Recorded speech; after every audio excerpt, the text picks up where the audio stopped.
Waheguru Waheguru. 2 number ਆਉਣਾ। ਵਾਹਿਗੁਰੂ ਵਾਹਿਗੁਰੂ ਵਾਹਿਗੁਰੂ।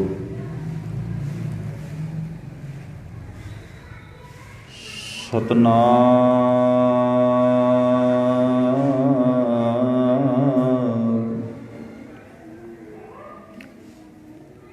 ਸ਼੍ਰੀ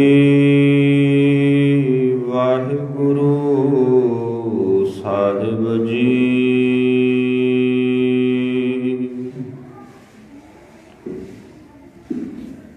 ਕਿਰਪਾ ਕਰੋ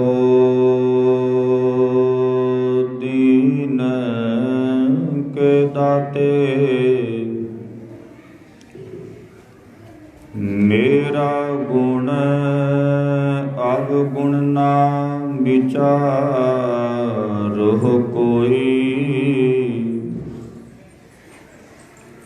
ਮਾਟੀ ਕਾ ਕਿਆ ਧੋਪੈ ਸੁਆਮੀ, ਮਾਨਸ ਕੀ ਗਤ ਏਹੀ। ਕਿਰਪਾ ਕਰੋ ਦੀਨ ਕੇ ਦਾਤੇ, ਕਰ ਕਿਰਪਾ ਮੇਰੇ ਪ੍ਰੀਤਮ ਸੁਆਮੀ। ਨੇਤਰ ਦੇਖੇ ਦਰਸ ਤੇਰਾ ਰਾਮ, ਲਾਖ ਜਿਹਬਾ ਦੇਹੋ ਮੇਰੇ ਪਿਆਰੇ। ਮੁਖ ਹਰ ਆਰਧ ਮੇਰਾ ਰਾਮ, ਹਰ ਆਰਾਧੇ ਜਮ ਪੰਥ ਸਾਧੇ। ਦੁਖ ਨਾ ਵਿਆਪੈ ਕੋਈ, ਜਲ ਥਲ ਮਹੀਲ ਪੂਰਨ ਸੁਆਮੀ। ਜਤ ਦੇਖਾਂ ਤਤ ਸੋਈ, ਤੇਰੇ ਕਵਨ ਕਵਨ ਗੁਣ ਕਹਿ ਕਹਿ ਗਾਵਾ। ਤੂੰ ਸਾਹਿਬ ਗੁਣੀ ਨਿਧਾਨਾ, ਤੁਮਰੀ ਮਹਿਮਾ ਵਰਨ ਨਾ ਸਕੋ। ਤੂੰ ਠਾਕੁਰ ਊਚ ਭਗਵਾਨਾ, ਤੁਮਰੀ ਮਹਿਮਾ ਵਰਨ ਨਾ ਸਕੋ। ਤੂੰ ਠਾਕੁਰ ਊਚ ਭਗਵਾਨਾ। ਕਹਾਂ ਬੁੱਧ ਪ੍ਰਭ ਤੁਸ਼ ਹਮਾਰੀ, ਵਰਨ ਸਕਤ ਮਹਿਮਾ ਜੋ ਤਿਹਾਰੀ। ਹਮ ਨਾ ਸਕਤ ਕਰ ਸਿਫਤ ਤੁਮਾਰੀ, ਆਪ ਲਹੋ ਤੁਮ ਕਥਾ ਸਧਾਰੀ।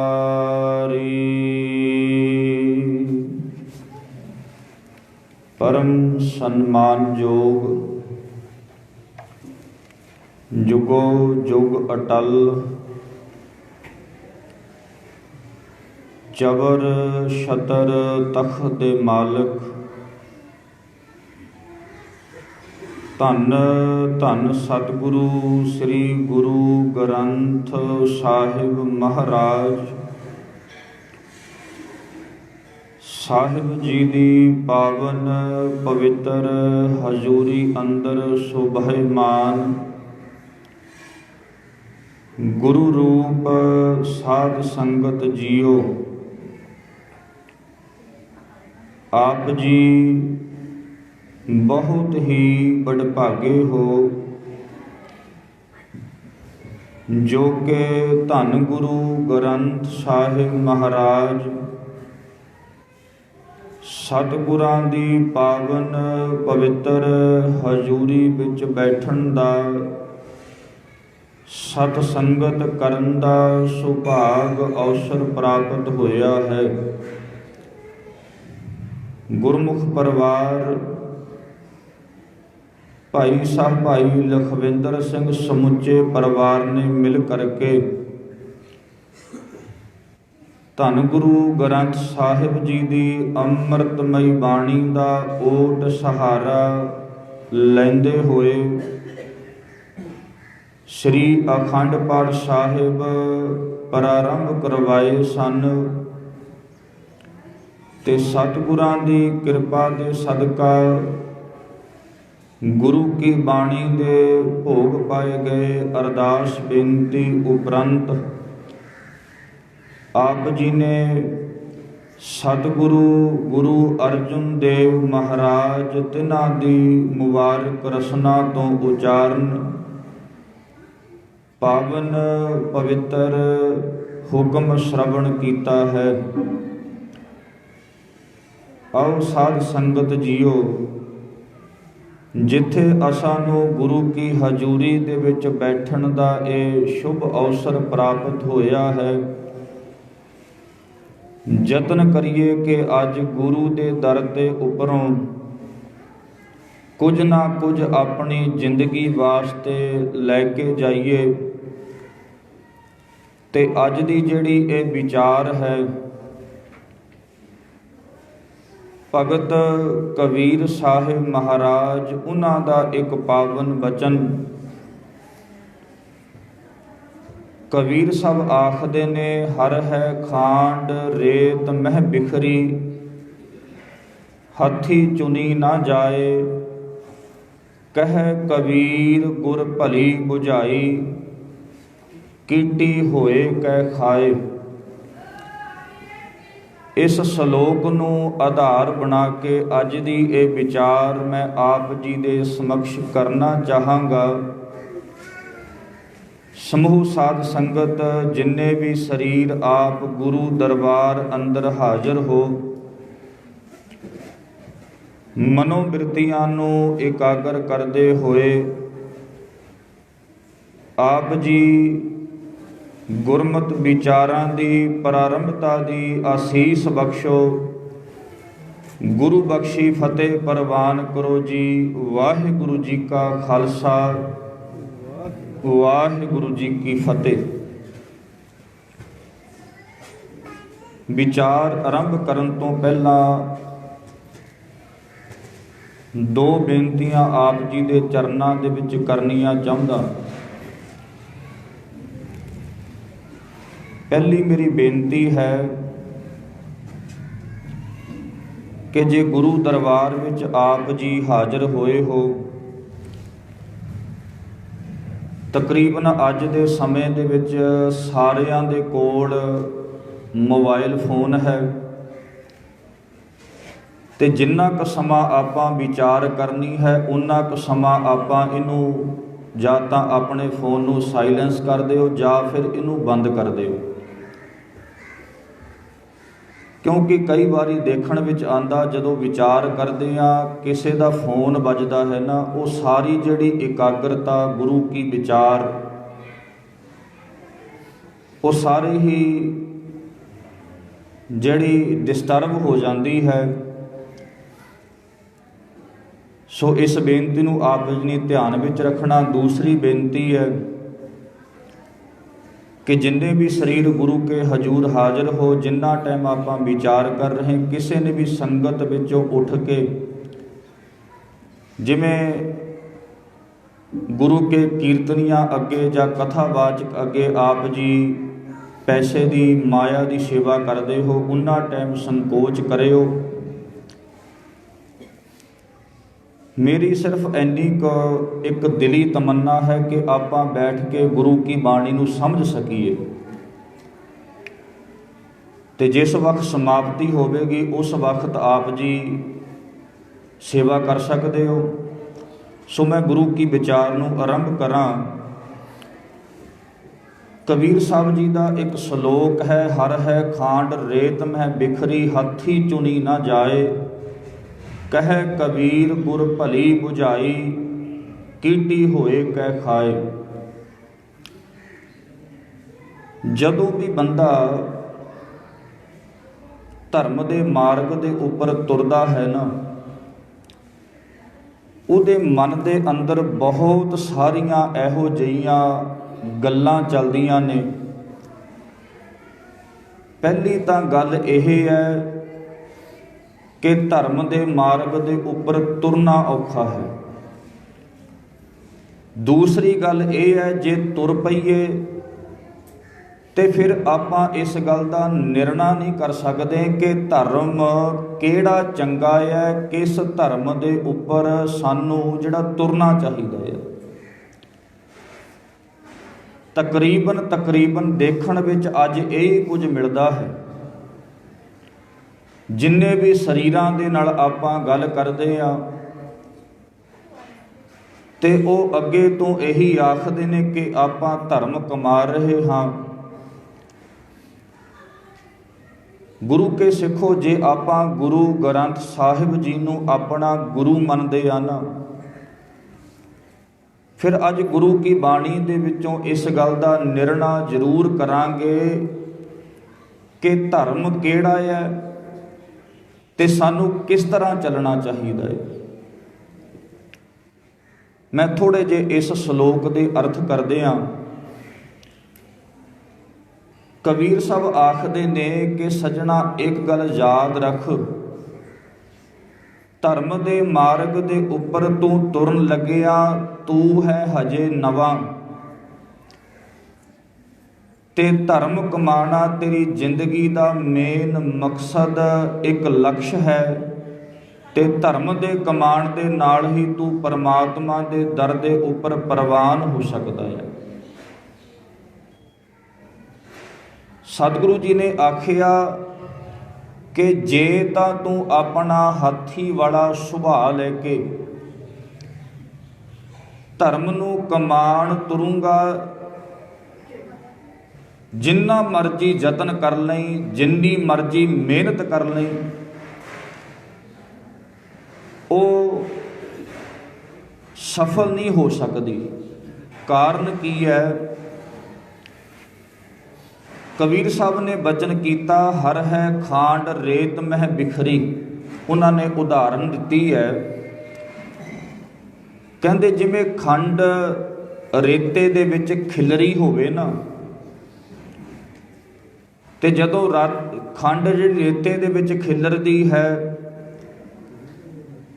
ਤੇ ਉਸ ਵਕਤ ਹਾਥੀ ਇਹ ਯਤਨ ਕਰੇ ਕਿ ਮੈਂ ਆਪਣੀ ਸੁੰਡ ਦੇ ਨਾਲ ਉਸ ਰੇਤੇ ਦੇ ਵਿੱਚੋਂ ਖੰਡ ਨੂੰ ਖਾ ਲਵਾਂ, ਉਹ ਜਿੰਨਾ ਮਰਜ਼ੀ ਯਤਨ ਕਰ ਲਵੇ, ਰੇਤੇ ਦੇ ਵਿੱਚੋਂ ਉਹ ਖੰਡ ਨਹੀਂ ਚੁੱਕ ਸਕਦਾ। ਜੇ ਚੁੱਕਣ ਦਾ ਯਤਨ ਵੀ ਕਰਦਾ, ਉਸ ਖੰਡ ਦੇ ਨਾਲ ਨਾਲ ਉਹਦੇ ਮੂੰਹ ਦੇ ਵਿੱਚ ਜਿਹੜਾ ਰੇਤਾ ਵੀ ਜਾਣਾ ਹੈ। ਤੇ ਇਸੇ ਕਰਕੇ ਕਬੀਰ ਸਾਹਿਬ ਆਖਦੇ ਨੇ, ਜੇ ਤਾਂ ਤੂੰ ਹਾਥੀ ਵਾਲਾ ਸੁਭਾਅ ਲੈ ਕੇ, ਹਾਥੀ ਵਾਲੀ ਬਿਰਤੀ ਲੈ ਕੇ ਧਰਮ ਨੂੰ ਕਮਾਣ ਤੁਰੂੰਗਾ, ਕਦਾਚਿਤ ਵੀ ਪਰਮਾਤਮਾ ਦੇ ਦਰ ਤੇ ਪ੍ਰਵਾਨ ਨਹੀਂ ਹੋ ਸਕਦਾ। ਹਾਂ, ਉਦੋਂ ਹੋ ਸਕਦਾ ਹੈ ਜਦੋਂ ਤੂੰ ਇੱਕ ਕੀੜੀ ਵਾਲੀ ਬਿਰਤੀ ਲੈ ਕੇ, ਜਿਵੇਂ ਇੱਕ ਕੀੜੀ ਰੇਤੇ ਦੇ ਵਿੱਚੋਂ ਆਰਾਮ ਦੇ ਨਾਲ ਖੰਡ ਦੇ ਦਾਣੇ ਨੂੰ ਚੁੱਕਦੀ ਹੈ ਤੇ ਉਹ ਚੁੱਕ ਕੇ ਉਹਦਾ ਸਵਾਦ ਵੀ ਮਾਣ ਸਕਦੀ ਹੈ, ਤੇ ਆਪਣੇ ਨਾਲ ਦੇ ਜਿੰਨੇ ਵੀ ਹੈ ਉਹਨਾਂ ਨੂੰ ਵੀ ਉਹ ਜਿਹੜਾ ਖੰਡ ਹੈ ਉਹਦੇ ਬਾਰੇ ਦੱਸ ਸਕਦੀ ਹੈ ਤੇ ਉਹ ਵੀ ਉਹਦਾ ਸਵਾਦ ਮਾਣ ਸਕਦੇ ਨੇ। ਪਰ ਜਦੋਂ ਆਪਾਂ ਧਰਮ ਦੇ ਮਾਰਗ ਦੇ ਉੱਪਰ ਤੁਰਦੇ ਹਾਂ ਗੁਰੂ ਕੇ ਸਿੱਖੋ, ਉਸ ਵਕਤ ਮਨ ਦੇ ਵਿੱਚ ਬਹੁਤ ਸਾਰੀਆਂ ਦੁਬਿਧਾਵਾਂ ਚੱਲਦੀਆਂ ਨੇ। ਕੀ ਕਰੀਏ, ਕਿੱਦਾਂ ਕਰੀਏ, ਕਿੱਧਰ ਨੂੰ ਚੱਲੀਏ। ਗੁਰੂ ਕੀ ਬਾਣੀ ਨੇ ਹਰ ਪੱਖ ਤੋਂ ਸਾਨੂੰ ਸਮਝਾਇਆ ਹੈ। ਜਦੋਂ ਇੱਕ ਬੰਦਾ ਧਰਮ ਦੇ ਮਾਰਗ ਦੇ ਉੱਪਰ ਤੁਰਿਆ, ਉਸ ਵਕਤ ਉਹਦੇ ਮਨ ਦੇ ਅੰਦਰ ਇਹ ਫੁਰਨਾ ਸੀ ਕਿ ਚਲੋ ਮੈਂ ਕਿਸੇ ਸੂਝਵਾਨ ਨੂੰ, ਗਿਆਨੀ ਨੂੰ ਇਹ ਗੱਲ ਪੁੱਛ ਲਵਾਂ ਕਿ ਧਰਮ ਕਿਹੜਾ ਚੰਗਾ ਹੈ ਤੇ ਮੈਂ ਕਿਹੜੇ ਧਰਮ ਦੇ ਉੱਪਰ ਤੁਰਾਂ। ਮੈਂ ਫਿਰ ਸੰਗਤ ਨੂੰ ਬੇਨਤੀ ਕਰਾਂ ਜਿਹੜੀ ਅੱਜ ਦੀ ਇਹ ਵਿਚਾਰ ਹੈ ਬੜੇ ਧਿਆਨ ਦੇ ਨਾਲ ਸ਼ਰਵਣ ਕਰਿਓ। ਹੋ ਸਕਦਾ ਕਿ ਸਾਡੇ ਜਿਹੜੇ ਅੰਦਰ ਦੇ ਸਵਾਲ ਹੈ ਨਾ ਉਹਨਾਂ ਦਾ ਹੱਲ ਹੋ ਜਾਵੇ। ਤੇ ਜਦੋਂ ਕਿਸੇ ਬੰਦੇ ਨੇ ਜਾ ਕੇ ਪੁੱਛਿਆ ਕਿ ਯਾਰ ਮੈਂ ਧਰਮ ਕਮਾਉਣਾ ਚਾਹੁੰਦਾ, ਕਿਹੜਾ ਉਹ ਰਸਤਾ ਹੈ, ਕਿਹੜਾ ਉਹ ਤਰੀਕਾ ਹੈ ਜਿਹਦੇ ਨਾਲ ਮੈਂ ਪਰਮਾਤਮਾ ਦੇ ਦਰ ਤੇ ਪ੍ਰਵਾਨ ਹੋ ਜਾਵਾਂ ਤੇ ਮੇਰੇ ਕੀਤੇ ਹੋਏ ਜ਼ਿੰਦਗੀ ਦੇ ਜਿਹੜੇ ਪਾਪ ਹੈ ਉਹ ਖਤਮ ਹੋ ਜਾਣ। ਤੇ ਬੰਦੇ ਨੇ ਯਤਨ ਕੀਤਾ, ਉਹਨੇ ਆਖਿਆ ਕਿ ਤੂੰ ਜੇ ਕਿਸੇ ਧਾਰਮਿਕ ਅਸਥਾਨ ਤੇ ਜਾ ਕੇ ਤੂੰ ਤੀਰਥ ਤੇ ਇਸ਼ਨਾਨ ਕਰੇ ਨਾ ਤਾਂ ਜਿਹੜੇ ਤੇਰੇ ਪਾਪ ਹੈ ਉਹ ਕੱਟੇ ਜਾ ਸਕਦੇ ਨੇ। ਤੇ ਬੰਦੇ ਨੇ ਯਤਨ ਕੀਤਾ, ਉਹਨੇ ਤੀਰਥਾਂ ਦੇ ਉੱਪਰ ਜਾ ਕੇ ਇਸ਼ਨਾਨ ਕੀਤੇ। ਮਨ ਦੇ ਅੰਦਰ ਵਿਚਾਰ ਸੀ ਕਿ ਸ਼ਾਇਦ ਮੈਂ ਪਰਮਾਤਮਾ ਦੇ ਦਰ ਤੇ ਪ੍ਰਵਾਨ ਹੋ ਜਾਵਾਂ ਤੇ ਮੇਰੇ ਕੀਤੇ ਹੋਏ ਜ਼ਿੰਦਗੀ ਦੇ ਪਾਪ ਉਹ ਖਤਮ ਹੋ ਜਾਣ। ਲੰਮਾ ਸਮਾਂ ਉਹ ਜਦੋਂ ਜਹਿਦ ਕਰਦਾ ਰਿਹਾ, ਨਾ ਤਾਂ ਮਨ ਦੇ ਅੰਦਰ ਇਕਾਗਰਤਾ ਆਈ ਤੇ ਨਾ ਹੀ ਜ਼ਿੰਦਗੀ ਦੇ ਕੀਤੇ ਹੋਏ ਪਾਪ ਉਹਨਾਂ ਤੋਂ ਬੰਦ ਖਲਾਸੀ ਹੋ ਸਕੀ। ਫਿਰ ਗੁਰੂ ਕੀ ਬਾਣੀ ਨੇ ਇੱਕ ਬਚਨ ਕੀਤਾ। ਮਹਾਰਾਜ ਆਖਦੇ ਨੇ ਕਿ ਅੰਤਰ ਮੈਲ ਤੀਰਥ ਜੇ ਨਹਾਵੈ ਤਿਸ ਬੈਕੁੰਠ ਨਾ ਜਾਣਾ। ਗੁਰੂ ਕੀ ਬਾਣੀ ਨੇ ਬਚਨ ਕੀਤਾ, ਜੇ ਤੇਰੇ ਮਨ ਦੇ ਅੰਦਰ ਮੈਲ ਹੈ, ਅੰਤਰ ਮੈਲ ਤੀਰਥ ਮਲ ਨਹਾਵੈ ਤਿਸ ਬੈਕੁੰਠ ਨਾ ਜਾਣਾ। ਲੋਕ ਪਤੀਣੈ ਕਛੂ ਨਾ ਹੋਵੈ ਨਾਹੀ ਰਾਮ ਇਆਨਾ। ਹੁਣ ਗੁਰੂ ਕੀ ਬਾਣੀ ਨੇ ਇਹ ਨਿਰਣਾ ਕਰ ਦਿੱਤਾ, ਬਿਲਕੁਲ ਸਾਫ਼ ਕਰ ਦਿੱਤਾ ਕਿ ਸੱਜਣਾ, ਜੇ ਤੂੰ ਤੀਰਥ ਦੇ ਉੱਪਰ ਜਾ ਕੇ ਇਸ਼ਨਾਨ ਕਰੂੰਗਾ, ਲੋਕ ਭਾਵੇਂ ਤੈਨੂੰ ਇਹ ਲੱਖਾਂ ਵਾਰੀ ਆਖੀ ਜਾਣ ਕਿ ਚੱਲ ਤੀਰਥ ਤੇ ਆਪਾਂ ਜਾ ਕੇ ਇਸ਼ਨਾਨ ਕਰੀਏ, ਸਾਡਾ ਪਾਰ ਉਤਾਰਾ ਹੋ ਸਕਦਾ, ਆਪਾਂ ਧਰਮੀ ਬਣ ਸਕਦੇ ਹਾਂ। ਗੁਰੂ ਕੀ ਬਾਣੀ ਆਖਦੀ ਹੈ, ਲੋਕ ਪਤੀਣੈ ਕਛੂ ਨਾ ਹੋਈਐ ਨਾਹੀ ਰਾਮ ਇਆਨਾ। ਜੇ ਤੀਰਥ ਦੇ ਉੱਪਰ ਜਾ ਕੇ ਇਸ਼ਨਾਨ ਕਰਾਂਗੇ, ਦਾਨ ਕਰਾਂਗੇ, ਪਾਤਸ਼ਾਹ ਦੀ ਬਾਣੀ ਆਖਦੀ ਹੋ ਸਕਦਾ ਕਿ ਲੋਕ ਤੈਨੂੰ ਧਰਮੀ ਆਖ ਦੇਣ, ਹੋ ਸਕਦਾ ਕਿ ਲੋਕ ਤੇਰੇ ਤੋਂ ਖੁਸ਼ ਹੋ ਜਾਣ, ਪਰ ਯਾਦ ਰੱਖੀ ਜਿਹੜਾ ਪਰਮਾਤਮਾ ਉਹ ਅਣਜਾਣ ਨਹੀਂ ਹੈ, ਪਰਮਾਤਮਾ ਕੋਈ ਨਿਆਣਾ ਨਹੀਂ ਹੈ। ਸਤਿਗੁਰੂ ਜੀ ਆਖਦੇ ਨੇ, ਅੰਤਰ ਮੈਲ ਜੇ ਤੀਰਥ ਨਹਾਵੈ। ਜੇ ਤੇਰੇ ਮਨ ਦੇ ਅੰਦਰ ਮੈਲ ਹੈ, ਤੂੰ ਮੈਲ ਲੈ ਕੇ ਤੀਰਥਾਂ ਦੇ ਉੱਪਰ ਜਾ ਕੇ ਇਸ਼ਨਾਨ ਕਰਦਾ ਹੈ, ਮਹਾਰਾਜ ਨੇ ਸਾਫ਼ ਕਰ ਦਿੱਤਾ, ਤਿਸ ਬੈਕੁੰਠ ਨਾ ਜਾਣਾ। ਤੂੰ ਉਸ ਬੈਕੁੰਠ, ਉਸ ਧਰਮ ਦੇ ਮਾਰਗ ਦੇ ਉੱਪਰ ਨਹੀਂ ਪਹੁੰਚ ਸਕਦਾ। ਕਿਉਂ? ਲੋਕ ਪਤੀਣੈ ਕਛੂ ਨਾ ਹੋਈਐ ਨਾਹੀ ਰਾਮ ਇਆਨਾ। ਮਾਰੇ ਕਹਿੰਦੇ ਲੋਕਾਂ ਨੂੰ ਤਾਂ ਖੁਸ਼ ਕੀਤਾ ਜਾ ਸਕਦਾ ਹੈ, ਪਰ ਪਰਮਾਤਮਾ ਨਾ ਤਾਂ ਨਿਆਣਾ ਹੈ, ਪਰਮਾਤਮਾ ਨਾ ਅਣਜਾਣ ਹੈ ਕਿ ਆਪਾਂ ਅੰਦਰ ਦੇ ਵਿੱਚ ਮੈਲ ਲੈ ਕੇ ਉਸ ਪਰਮਾਤਮਾ ਤੱਕ ਪਹੁੰਚ ਸਕਦੇ ਆ। ਗੁਰੂ ਕੀ ਬਾਣੀ ਨੇ ਇੱਕ ਹੋਰ ਬਚਨ ਕੀਤਾ। ਸਤਿਗੁਰੂ ਗੁਰੂ ਪਾਤਸ਼ਾਹ ਜੀ ਆਖਦੇ ਨੇ ਕਿ ਜੇ ਤੂੰ ਸੋਚੇ ਕਿ ਸ਼ਾਇਦ ਮੈਂ ਆਪਣੇ ਪਿੰਡੇ ਨੂੰ ਸਾਫ਼ ਕਰਕੇ, ਦੇਹ ਨੂੰ ਧੋ ਕੇ ਆਪਾਂ ਪਰਮਾਤਮਾ ਦੇ ਦਰ ਦੇ ਉੱਪਰ ਪ੍ਰਵਾਨ ਹੋ ਸਕਦੇ ਹਾਂ, ਸਤਿਗੁਰੂ ਪਾਤਸ਼ਾਹ ਜੀ ਆਖਦੇ ਨੇ ਇਹ ਵੀ ਤਰੀਕਾ ਗਲਤ ਹੈ।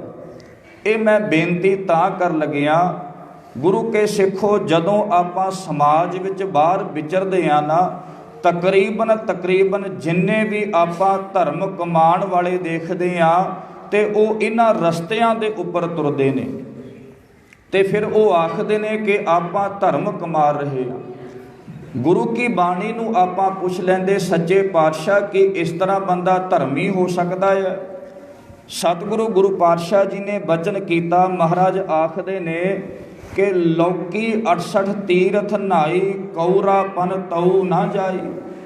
ਜੇ ਆਪਾਂ ਤੁੰਮੇ ਨੂੰ 100 ਵਾਰੀ ਪਾਣੀ ਦੇ ਵਿੱਚ ਡਬੋ ਦਈਏ 100 ਵਾਰੀ ਪਾਣੀ ਦੇ ਵਿੱਚ ਉਹਦਾ ਸਾਬਣ ਲਾ ਕੇ ਇਸ਼ਨਾਨ ਕਰੀਏ ਤਾਂ ਕਬੀਰ ਸਾਹਿਬ ਆਖਦੇ ਨੇ, ਯਾਦ ਰੱਖਿਓ ਤੁੰਮੇ ਦੀ ਜਿਹੜੀ ਕੁੜਤਣ ਹੈ ਉਹ ਕਦਾਚਿਤ ਖਤਮ ਨਹੀਂ ਹੋ ਸਕਦੀ। ਹੁਣ ਬਾਣੀ ਨੇ ਸਾਫ਼ ਕਰ ਦਿੱਤਾ ਕਿ ਤੀਰਥ ਦੇ ਉੱਪਰ ਨਹਾਣ ਦੇ ਨਾਲ ਤੂੰ ਧਰਮੀ ਨਹੀਂ ਬਣ ਸਕਦਾ। ਹੁਣ ਬੰਦਾ ਫਿਰ ਆਇਆ, ਪਤਾ ਲੱਗਿਆ ਕਿ ਤੀਰਥ ਦੇ ਉੱਪਰ ਨਹਾਣ ਦੇ ਨਾਲ ਧਰਮੀ ਨਹੀਂ ਹੋ ਸਕਦੇ। ਫਿਰ ਯਤਨ ਕੀਤਾ ਕਿ ਆਪਾਂ ਕਰੀਏ ਕਿ ਕਿਵੇਂ ਮੈਂ ਪਰਮਾਤਮਾ ਦੇ ਦਰ ਦੇ ਉੱਪਰ ਪ੍ਰਵਾਨ ਹੋ ਸਕਦਾ ਹੈ। ਤੇ ਹੁਣ ਫਿਰ ਉਹਨੂੰ ਸਲਾਹ ਦਿੱਤੀ ਗਈ ਕਿ ਤੂੰ ਇੱਕ ਕੰਮ ਕਰ, ਤੂੰ ਕਿਸੇ ਇਕਾਂਤ ਵਿੱਚ ਬੈਠ ਕੇ ਉਸ ਪਰਮਾਤਮਾ ਨੂੰ ਜਪ, ਛੱਡ ਇਸ ਗ੍ਰਸਤੀ ਨੂੰ, ਛੱਡ ਇਸ ਸੰਸਾਰ ਨੂੰ, ਜਾ ਕੇ ਤੂੰ ਕਿਸੇ ਉਜਾੜ ਦੇ ਵਿੱਚ ਬੈਠ ਕੇ, ਇਕਾਂਤ ਵਿੱਚ ਬੈਠ ਕੇ, ਜੰਗਲ ਦੇ ਵਿੱਚ ਬੈਠ ਕੇ ਤੂੰ ਪਰਮਾਤਮਾ ਨੂੰ ਜਪ ਸਕਦਾ ਤਾਂ ਤੂੰ ਧਰਮੀ ਹੋ ਸਕਦਾ ਹੈ। ਤੇ ਉਹਨੇ ਲੰਮਾ ਸਮਾਂ ਇਹ ਤਪ ਵੀ ਕੀਤਾ। ਜਦੋਂ ਤਪ ਕੀਤਾ ਫਿਰ ਅੰਦਰ ਦੇ ਵਿੱਚ ਉਹੀ ਜਿਹੜੇ ਵਲਵਲੇ ਚੱਲਦੇ ਨੇ। ਸਤਿਗੁਰੂ ਗੁਰੂ ਪਾਤਸ਼ਾਹ ਜੀ ਆਖਦੇ ਨੇ ਕਿ ਸੱਜਣਾ ਯਾਦ ਰੱਖ, ਜੰਗਲ ਜੰਗਲ ਕਿਆ ਭਵੇ ਵਣ ਕੰਢਾ ਮੋੜੇ, ਵਸੀ ਰੱਬ ਹਿਆਲੀਏ ਜੰਗਲ ਕਿਆ ਢੂੰਡੇ। ਮਾਰੇ ਕਹਿੰਦੇ ਪਰਮਾਤਮਾ ਨੂੰ ਲੱਭਣ ਵਾਸਤੇ ਆਪਣੇ ਪਰਿਵਾਰ ਨੂੰ ਛੱਡ ਕੇ, ਤੂੰ ਸੰਸਾਰ ਨੂੰ ਛੱਡ ਕੇ ਮਨ ਦੇ ਵਿੱਚ ਤਮੰਨਾ ਰੱਖੇ ਕਿ ਸ਼ਾਇਦ ਮੈਂ ਜੰਗਲ ਦੇ ਵਿੱਚ ਜਾ ਕੇ ਪਰਮਾਤਮਾ ਨੂੰ ਪਾ ਸਕਦਾ। ਮਹਾਰਾਜ ਕਹਿੰਦੇ ਨਹੀਂ, ਰੱਬ ਤੇਰੇ ਅੰਦਰ ਹੈ, ਪਰਮਾਤਮਾ ਤੇਰੇ ਅੰਦਰ ਹੈ। ਪਰਮਾਤਮਾ ਨੂੰ ਆਪਣੇ ਅੰਦਰੋਂ ਹੀ ਖੋਜਣ ਦਾ ਯਤਨ ਕਰ। ਤੇ ਗੁਰੂ ਕੀ ਬਾਣੀ ਨੇ ਇੱਕ ਬਚਨ ਹੋਰ ਕੀਤਾ। ਮਹਾਰਾਜ ਆਖਦੇ ਨੇ, ਪਾਪ ਕਰੇ ਪੰਚਾਂ ਕੇ ਵਸਰੇ, ਤੀਰਥ ਨਹਾਏ ਕਹੇ ਸਭ ਉਤਰੇ, ਬਹੁਰ ਕਮਾਵੇ ਹੋਏ ਨਿਸੰਕ। ਤੇ ਜਦੋਂ ਆਪਾਂ ਇਹ ਬਚਨ ਪੜ੍ਹਦੇ ਆ, ਕਈ ਵਾਰੀ ਹੈਰਾਨਗੀ ਹੁੰਦੀ ਹੈ ਗੁਰੂ ਕੇ ਸਿੱਖੋ। ਦੇਖੋ ਕਿੰਨਾ ਲੰਮਾ ਸਮਾਂ ਹੋ ਗਿਆ, ਅਖੰਡ ਪਾਠ ਵੀ ਕਰਾਉਂਦੇ ਆ, ਬਾਣੀ ਨੂੰ ਸੁਣਦੇ ਵੀ ਆ, ਗੁਰੂ ਘਰ ਵੀ ਆਉਂਦੇ ਆ, ਸੇਵਾ ਵੀ ਕਰਦੇ ਆ, ਪਰ ਜੇ ਆਹ ਬਚਨਾਂ ਦੀ ਵਿਚਾਰ ਕੀਤੀ ਜਾਵੇ ਨਾ, ਫਿਰ ਬੰਦੇ ਨੂੰ ਪਤਾ ਲੱਗਦਾ ਕਿ ਗੁਰੂ ਆਖਦਾ ਕੀ ਹੈ। ਸਤਿਗੁਰੂ ਗੁਰੂ ਪਾਤਸ਼ਾਹ ਜੀ ਆਖਦੇ ਨੇ, ਪਾਪ ਕਰੇ ਪੰਚਾਂ ਕੇ ਵਸਰੇ। ਪੰਜ ਕੌਣ ਹੈ? ਮਹਾਰਾਜ ਆਖਦੇ ਨੇ, ਇਸ ਦੇਹੀ ਅੰਦਰ ਪੰਜ ਚੋਰ ਵਸੇ, ਕਾਮ, ਕ੍ਰੋਧ, ਲੋਭ, ਮੋਹ, ਅਹੰਕਾਰ। ਆ ਪੰਜ ਚੋਰ ਹੈ। ਮਹਾਰਾਜ ਆਖਦੇ ਨੇ, ਇਹਨਾਂ ਦੇ ਮਗਰ ਲੱਗ ਕੇ ਤੂੰ ਪਾਪ ਕਮਾਉਂਦਾ ਪਿਆ। ਸਤਿਗੁਰੂ ਪਾਤਸ਼ਾਹ ਨੇ ਬਚਨ ਕੀਤਾ। ਮਹਾਰਾਜ ਆਖਦੇ ਨੇ ਕਿ ਪਾਪ ਕਰੇ ਪੰਚਾਂ ਕੇ ਵਸਰੇ, ਤੀਰਥ ਨਹਾਏ ਕਹੇ ਸਭ ਉਤਰੇ। ਤੇ ਜੇ ਸੋਚੇ ਕਿ ਸ਼ਾਇਦ ਮੈਂ ਇਹਨਾਂ ਦੇ ਮਗਰ ਲੱਗ ਕੇ ਸਾਰੀ ਉਮਰ ਪਾਪ ਕਮਾਈ ਜਾਵਾਂ, ਮੁੜ ਕੇ ਜਾ ਕੇ ਪਾਠ ਕਰਾਂ, ਤੀਰਥ ਤੇ ਨਹਾਵਾਂ ਤੇ ਮੇਰਾ ਪਾਰ ਉਤਾਰਾ ਹੋ ਸਕਦਾ। ਪਾਤਸ਼ਾਹ ਆਖਦੇ ਨਹੀਂ, ਯਾਦ ਰੱਖੀ, ਬਹੁਰ ਕਮਾਵੇ ਹੋਏ ਨਿਸੰਕ। ਹੁਣ ਨਿਸੰਕ ਦਾ ਮਤਲਬ ਕੀ ਹੈ? ਨਿਸੰਕ ਆਖਦੇ ਨੇ ਸਾਧ ਸੰਗਤ ਜੀ, ਝਾਕਾ ਲਾ ਕੇ ਮਨ ਦੇ ਵਿੱਚੋਂ ਡਰ ਕੱਢ ਕੇ। ਸਤਿਗੁਰੂ ਪਾਤਸ਼ਾਹ ਜੀ ਆਖਦੇ ਨੇ, ਇਹਨਾਂ ਪੰਜਾਂ ਦੇ ਮਗਰ ਤੂੰ ਲੱਗ ਕੇ ਪਾਪ ਕਮਾਉਂਦਾ ਪਿਆ, ਬਹੁਰ ਕਮਾਵੇ ਹੋਏ ਨਿਸੰਕ। ਤੇ ਮਹਾਰਾਜ ਕਹਿੰਦੇ ਯਾਦ ਰੱਖ, ਜੰਮਪੁਰ ਬਾਂਧ ਖਰੇ ਕਾ ਲੰਕ। ਤੇ ਉਸ ਦਿਨ ਜਦੋਂ ਤੂੰ ਜੰਮ ਦੇ ਵਸ ਵਿੱਚ ਪੈਣਾ, ਉਸ ਵਕਤ ਤੇਰੇ ਮੱਥੇ ਦੇ ਉੱਪਰ ਇੱਕ ਕਲੰਕ ਲੱਗਿਆ ਹੋਣਾ ਹੈ। ਗੁਰੂ ਕੀ ਬਾਣੀ ਨੇ ਬਚਨ ਕੀਤਾ, ਸਜਣਾ ਇਹ ਤਰੀਕਾ ਸਹੀ ਨਹੀਂ ਹੈ। ਤੇ ਜੇ ਤੂੰ ਪਰਮਾਤਮਾ ਦੇ ਮਾਰਗ ਦੇ ਉੱਪਰ ਤੁਰਨਾ ਚਾਹੁੰਦਾ, ਧਰਮ ਨੂੰ ਕਮਾਉਣਾ ਚਾਹੁੰਦਾ, ਭਾਵੇਂ ਤੂੰ ਜੰਗਲ ਦੇ ਵਿੱਚ ਬੈਠ ਕੇ ਤਪ ਕਰ, ਭਾਵੇਂ ਤੀਰਥ ਦੇ ਉੱਪਰ ਜਾ ਕੇ ਇਸ਼ਨਾਨ ਕਰ, ਜੇ ਤੇਰੇ ਮਨ ਦੇ ਅੰਦਰ ਕਪਟ ਹੈ, ਮੈਲ ਹੈ, ਮਾਰੇ ਕਹਿੰਦੇ ਫਿਰ ਤੂੰ ਧਰਮ ਨਹੀਂ ਕਮਾ ਸਕਦਾ। ਹੁਣ ਬੰਦਾ ਇੱਥੋਂ ਵੀ ਨਿਰਾਸ਼ ਹੋਇਆ। ਫਿਰ ਉਹਨੇ ਕਿਸੇ ਸੂਝਵਾਨ ਨੂੰ ਪੁੱਛਿਆ ਕਿ ਕੀ ਕਰੀਏ? ਨਾ ਤਾਂ ਤੀਰਥ ਦੇ ਉੱਪਰ ਜਾ ਕੇ ਪ੍ਰਵਾਨ ਹੋ ਸਕਦੇ, ਨਾ ਇਕਾਂਤ ਵਿੱਚ ਬੈਠ ਕੇ ਨਾਮ ਜਪਿਆ ਪ੍ਰਵਾਨ ਹੋ ਸਕਦਾ, ਫਿਰ ਕਰੀਏ ਕੀ? ਤੇ ਹੁਣ ਸਾਧ ਸੰਗਤ ਜੀ ਉਹਨੂੰ ਸਲਾਹ ਮਿਲੀ ਕਿ ਛੱਡ ਸਾਰੇ ਕਰਮਾਂ ਨੂੰ, ਤੂੰ ਜੋਗੀ ਬਣ ਜਾ। ਕੰਨਾਂ ਦੇ ਵਿੱਚ ਮੁੰਦਰਾਂ ਪਾ, ਸਰੀਰ ਦੇ ਉੱਪਰ ਵਿਭੂਤੀ ਮਲ ਕੇ ਜੋਗੀ ਵਾਲਾ ਤੂੰ ਭੇਖ ਧਾਰ ਕੇ ਤੂੰ ਜੋਗੀ ਬਣ ਜਾ, ਤੂੰ ਤੇਰਾ ਪਾਰ ਉਤਾਰਾ ਹੋ ਸਕਦਾ ਹੈ। ਗੁਰੂ ਕੀ ਬਾਣੀ ਨੇ ਫਿਰ ਬਚਨ ਕੀਤਾ। ਮਹਾਰਾਜ ਆਖਦੇ ਨੇ ਗੱਲੀ ਜੋਗ ਨਾ ਹੋਈ, ਏਕ ਦ੍ਰਿਸ਼ਟ ਕਰ ਸਮਸਰ ਜਾਣੈ, ਜੋਗੀ ਕਹੀਐ ਸੋਈ। ਕੌਣ ਹੈ ਜੋਗੀ ਤੇ ਕਿਹੜਾ ਪਰਮਾਤਮਾ ਦੇ ਦਰ ਦੇ ਉੱਪਰ ਪ੍ਰਵਾਨ ਹੋ ਸਕਦਾ? ਮਹਾਰਾਜ ਆਖਦੇ ਇੱਕ ਤਾਂ ਜੋਗੀ ਉਹ ਹੈ ਅਲਮਲ ਖਾਈ ਸਿਰ ਛਾਈ ਪਾਈ, ਮੂਰਖ ਅੰਧੇ ਪਤ ਗਵਾਈ। ਮਹਾਰਾਜ ਆਖਦੇ ਇੱਕ ਜੋਗੀ ਉਹ ਹੈ ਜਿਹੜੇ ਆਪਣੇ ਸਿਰ ਦੇ ਵਿੱਚ ਸੁਆਹ ਪਾ ਕੇ, ਸਰੀਰ ਦੇ ਉੱਪਰ ਸੁਆਹ ਮਲ ਕੇ, ਮਹਾਰਾਜ ਆਖਦੇ ਨੇ ਜੋਗ ਕਮਾਉਣ ਦੀ ਗੱਲ ਕਰਦੇ ਨੇ। ਪਾਤਸ਼ਾਹ ਆਖਦੇ ਨੇ ਸਭ ਤੋਂ ਵੱਡੇ ਮੂਰਖ ਉਹ ਹੈ ਜਿਹੜੇ ਆਪਣੇ ਸਰੀਰ ਦੇ ਉੱਪਰ ਸੁਆਹ ਮਲ ਕੇ, ਸਿਰ ਦੇ ਵਿੱਚ ਸੁਆਹ ਪਾ ਕੇ ਇਹ ਆਖਣ ਕਿ ਆਪਾਂ ਜੋਗੀ ਹੈ। ਗੁਰੂ ਕੀ ਬਾਣੀ ਦਾ ਬਚਨ ਹੈ। ਮਹਾਰਾਜ ਆਖਦੇ ਨੇ ਅਲਮਲ ਖਾਈ ਸਿਰ ਛਾਈ ਪਾਈ, ਮੂਰਖ ਅੰਧੇ ਪਤ ਗਵਾਈ। ਕਹਿੰਦੇ ਆਪਣੇ ਹੱਥਾਂ ਦੇ ਨਾਲ ਆਪਣੀ ਇੱਜ਼ਤ ਆਪੇ ਰੋੜ ਲਈ। ਮੈਂ ਇੱਕ ਵਾਰੀ ਬੇਨਤੀ ਵੀ ਕੀਤੀ ਸੀ, ਗੁਰੂ ਕੇ ਸਿੱਖੋ, ਜੇ ਸਾਡਾ ਬੱਚਾ ਸਿਰ ਦੇ ਵਿੱਚ ਸੁਆਹ ਪਾ ਲਵੇ ਨਾ, ਆਪਾਂ ਆਪਣੇ ਬੱਚੇ ਨੂੰ ਥੱਪੜ ਮਾਰਨ ਤੱਕ ਜਾਂਦੇ ਆ।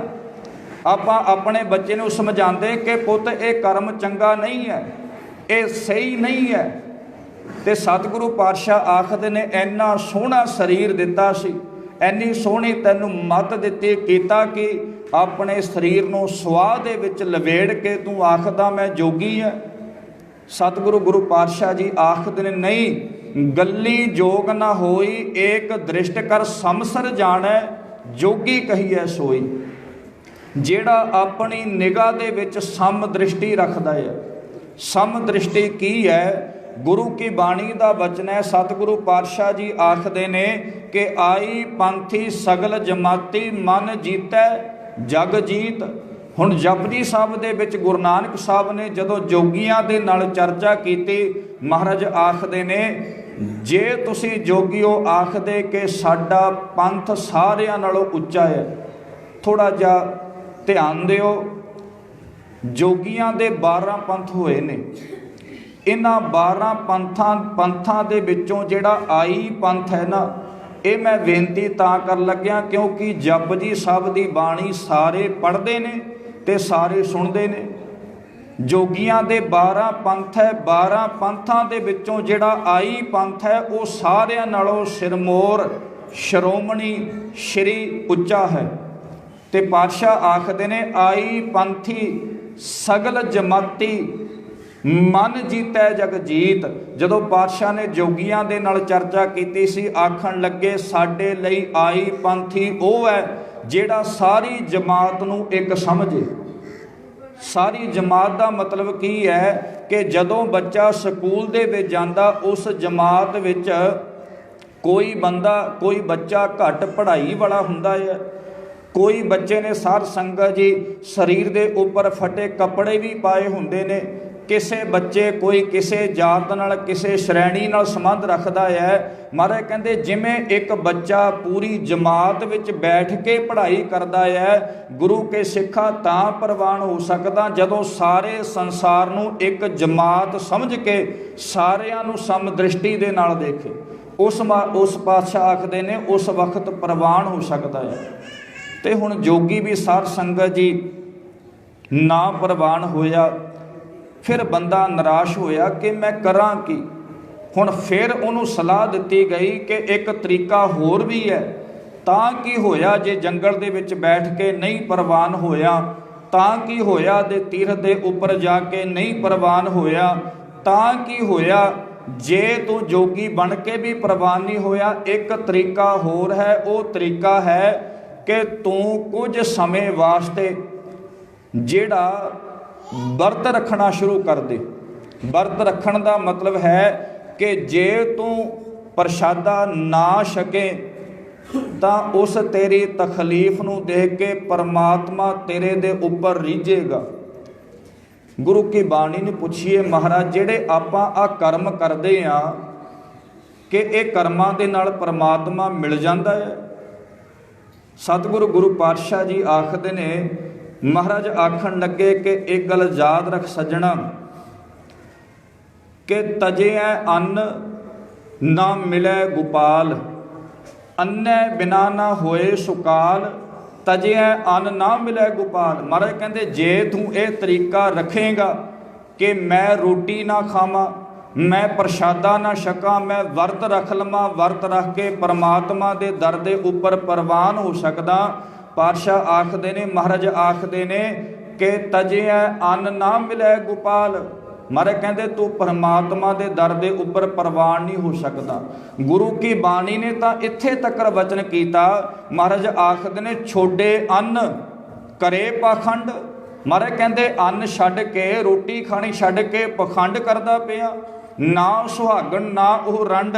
कबीर साहब ने तो इत्थे तक वचन कर दिता। कबीर साहब आखदे ने, कबीर के जे सतगुरु पातशाह आखन लगे कि जेड़ा बंदा वर्त रखदा है अन्न नूं छड्ड के, भोजन नूं छड्ड के, महाराज आखदे कि मन दे विच ख्याल करे कि शायद मैं परमात्मा दे दर दे उपर प्रवान हो सकदा।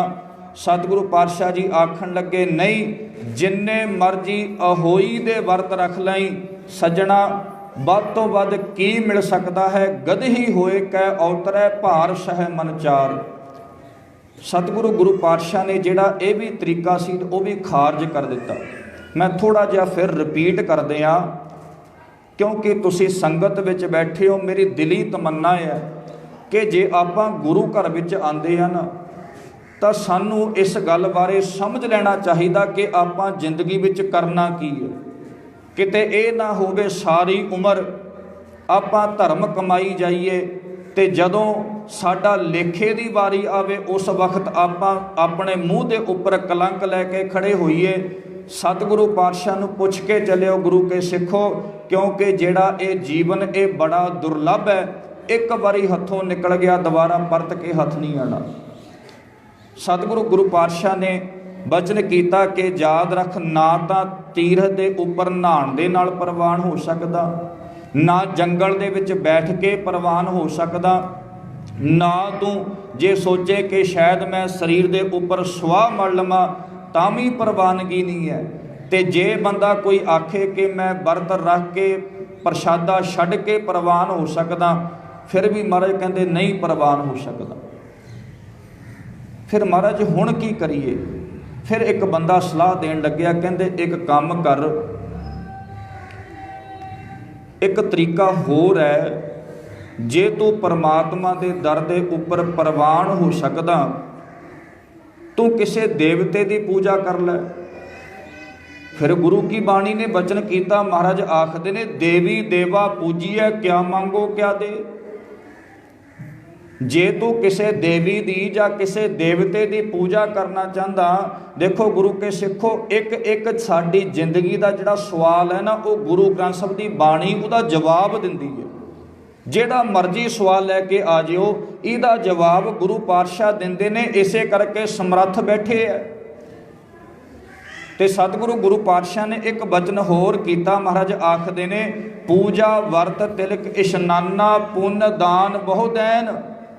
जे सोचे कोई बंदा मैं पूजा करा, मत्थे दे उपर तिलक ला लवां, पूजा वर्त तिलक इशनाना, हुण आ सारे जिहड़े कर्म धर्म दे है, आ जिहड़े कर्म ये साडे धर्म दे है। पूजा करनी माड़ी गल नहीं है साध संगत जी, मत्थे ते तिलक लाना माड़ी गल नहीं है, इशनान करना माड़ी गल नहीं है। सतगुरु गुरु पातशाह आखदे ने, पूजा वर्त तिलक इशनाना पुण्य दान बहु दैन, कहूँ ना भीजै संजम स्वामी बोले मीठे वैन।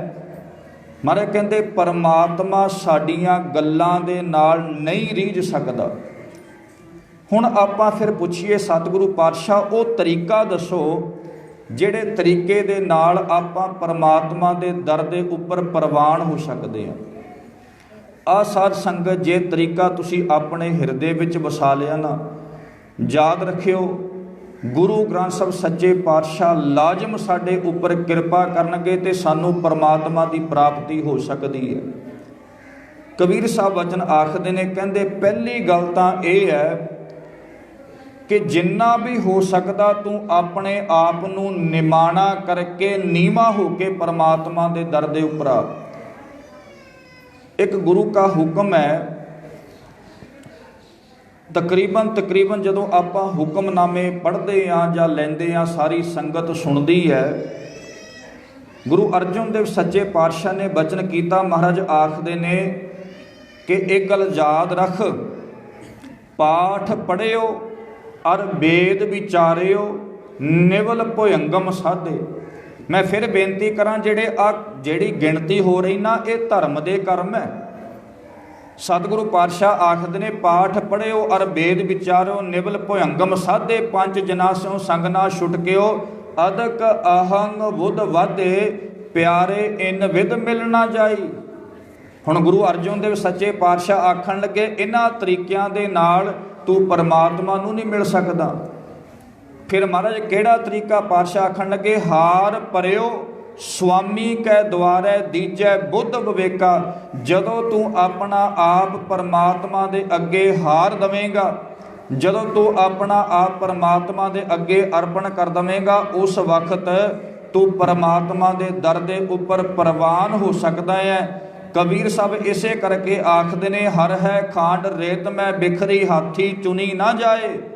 ਜੇ ਤੇਰਾ ਸੁਭਾਅ ਹਾਥੀ ਵਾਲਾ ਹੈ, ਮਾਰੇ ਕਹਿੰਦੇ ਜਿੰਨਾ ਮਰਜੀ ਯਤਨ ਕਰ ਲਈ, ਨਹੀਂ ਤੈਨੂੰ ਪਰਮਾਤਮਾ ਦਾ ਨਾਮ ਮਿਲ ਸਕਦਾ, ਨਹੀਂ ਤੂੰ ਧਰਮ ਦੇ ਮਾਰਗ ਦੇ ਉੱਪਰ ਪ੍ਰਵਾਨ ਹੋ ਸਕਦਾ। ਉਦੋਂ ਹੋਵੇਗਾ ਜਿਸ ਵਕਤ ਕਬੀਰ ਸਾਹਿਬ ਆਖਣ ਲੱਗੇ, ਹਰ ਹੈ ਖਾਂਡ ਰਾਤ ਰੇਤ ਮੈਂ ਬਿਖਰੀ, ਹਾਥੀ ਚੁਣੀ ਨਾ ਜਾਏ।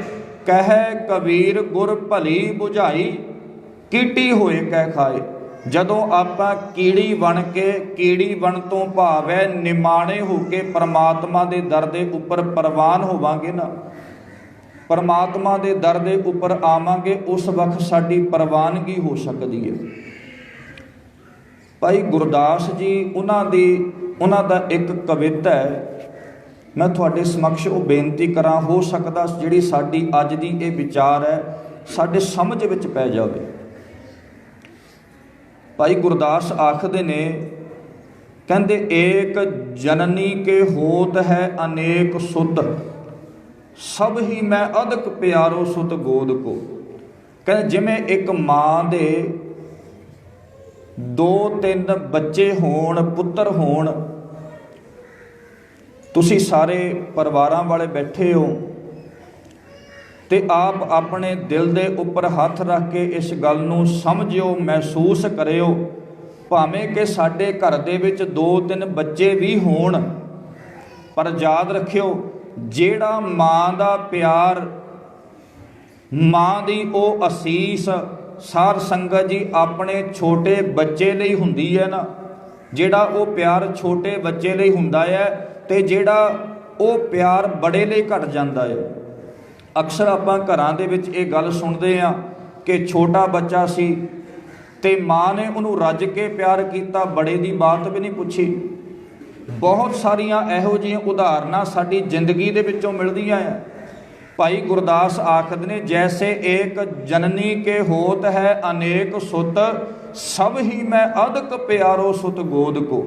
ਜਿਹੜਾ ਬੱਚਾ ਗੋਦ ਵਿੱਚ ਹੈ ਨਾ, ਭਾਈ ਗੁਰਦਾਸ ਆਖਦੇ ਨੇ ਮਾਂ ਉਹਨੂੰ ਰੱਜ ਕੇ ਪਿਆਰ ਕਰਦੀ ਹੈ। ਉਹਨਾਂ ਨੇ ਦੂਸਰੀ ਉਦਾਹਰਨ ਦਿੱਤੀ, ਸਿਆਣੇ ਸੁਤ ਬਨ ਜੋ ਵਿਵਹਾਰ ਕੇ ਵਿਚਾਰ ਵਿਖੈ, ਗੋਦ ਮੈਂ ਅਚੇਤ ਹਿਤ ਸੰਪੈ ਨਾ ਸੁਹੋਦ ਕੋ। ਜਦੋਂ ਬੱਚੇ ਬੜੇ ਹੋ ਜਾਂਦੇ ਆ ਤੇ ਆਪਾਂ ਦੇਖਦੇ ਕਿ ਜਦੋਂ ਬੱਚਾ ਬੜਾ ਹੋ ਜਾਵੇ, ਮਾਂ ਦੇ ਨਾਲ ਉਹ ਕੰਮ ਵੀ ਕਰਾਂਦਾ ਹੈ, ਕੰਮ ਦੇ ਵਿੱਚ ਹੱਥ ਵੀ ਵੰਡਾਉਂਦਾ ਹੈ। ਪਰ ਜੇ ਬੜਾ ਬੱਚਾ ਆ ਕੇ ਮਾਂ ਨੂੰ ਇਹ ਗੱਲ ਆਖੇ ਕਿ ਨਹੀਂ ਮੈਂ ਪ੍ਰਸ਼ਾਦਾ ਛਕਣਾ ਹੈ, ਮੈਂ ਰੋਟੀ ਖਾਣੀ ਹੈ, ਤੇ ਉਸ ਵਕਤ ਮਾਂ ਕਈ ਵਾਰੀ ਇਹ ਆਖ ਦਿੰਦੀ ਕਿ ਪੁੱਤ ਆਪੇ ਪਾਲੇ ਤੇ ਆਪੇ ਖਾ ਲੈ।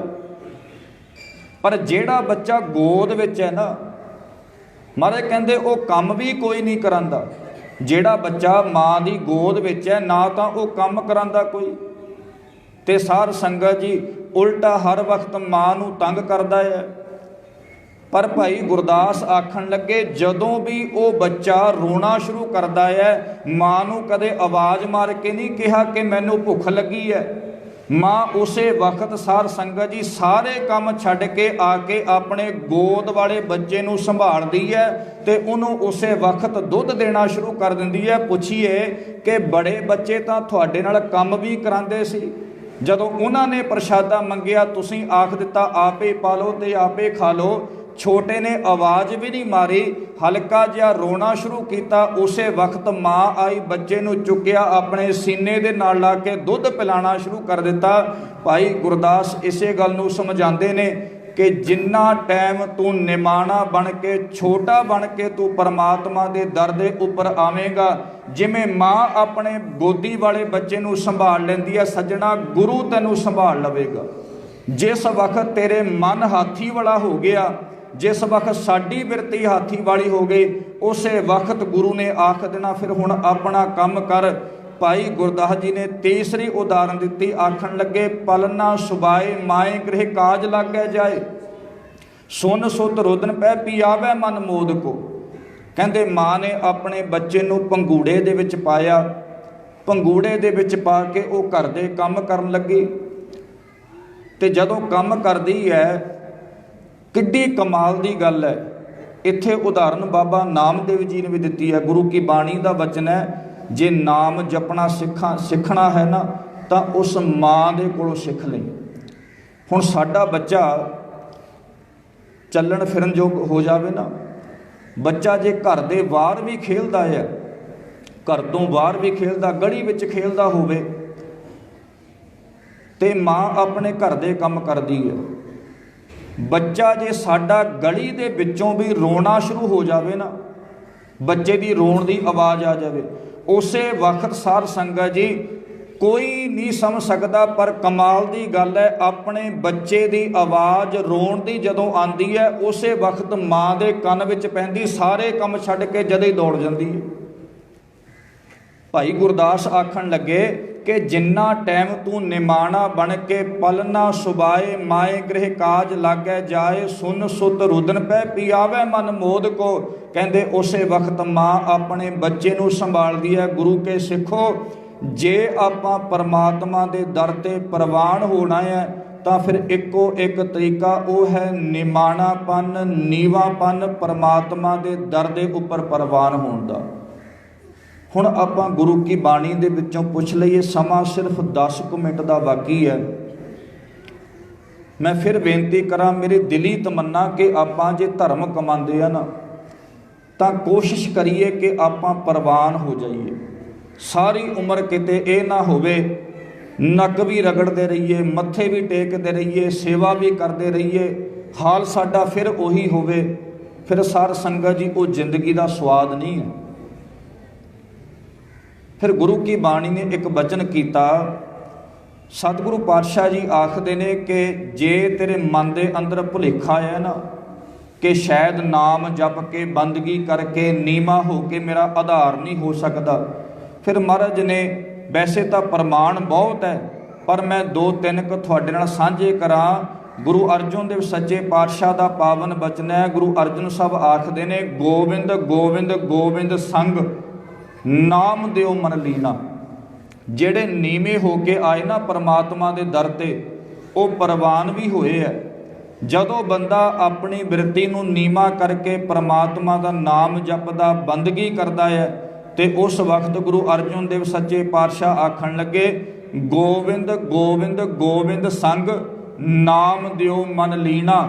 ਜਿਹੜਾ ਬਾਬਾ ਨਾਮਦੇਵ ਸੀ, ਉਹਨੇ ਜਦੋਂ ਪਰਮਾਤਮਾ ਦਾ ਨਾਮ ਜਪਣਾ ਸ਼ੁਰੂ ਕੀਤਾ, ਅੰਦਰ ਸ਼ਰਧਾ ਪੈਦਾ ਹੋਈ, ਆਪਣੇ ਆਪ ਨੂੰ ਨੀਵਾਂ ਲੈ ਕੇ ਗਿਆ।